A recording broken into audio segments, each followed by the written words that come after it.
Makaraan nga ang 17 taon, muling magtatambal sa pelikula sina Ann Curtis at Jericho Rosales. The Loved One ang pamagat ng proyektong pagsasamahan ng dalawa mula sa direksyon ni Irene Villamor at produksyon ng Viva Films.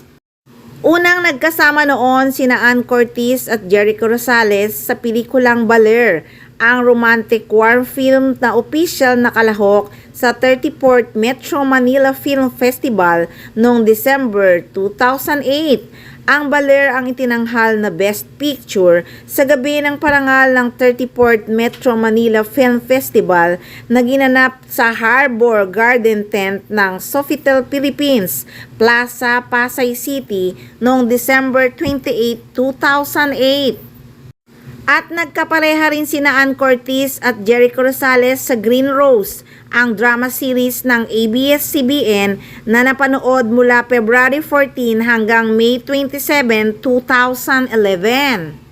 Kaya nga noong April 2024, nagkaroon ng mga haka-hakang may gagawing proyekto sina Ann Curtis at Jericho Rosales dahil sa Instagram post ng actress. Kasama nila sa larawan si Direk Irene sa larawang ibinahagi ni Ann Curtis mahigit 1 taon na nga ang nakalilipas. At ngayong August 2025 matutuloy na ang shooting ng pelikulang pagsasamahan ng tatlo, ang The Loved One. Una ngang nakatrabaho ni Ann si Irene sa Sid and Aya, Not a Love Story, ang pelikulang pinagbidahan nila ni Ding Dong Dantes. Certified blockbuster ang Sid and Aya dahil pinilahan ito ng mga manonood nang ipalabas sa mga sinihan noong 2018. So ayan guys, 1 taon na pala ang nakalipas na pinag-usapan ang gagawing pelikula ni Ann Curtis at Jericho Rosales. So nakalinya na pala talaga ito.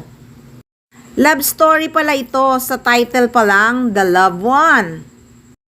Pero parang mas bagay yata yun sa kanila ni Janine Gutierrez ha, The Loved One. Kanya-kanya ngang project na ginagawa ang Econin. Yung kay Janine Gutierrez na lang ang talagang inaantabayanan at inaabangan ng mga fans. Sobrang excited na talaga silang malaman kung ano nga ba itong project na secret pa rin hanggang ngayon.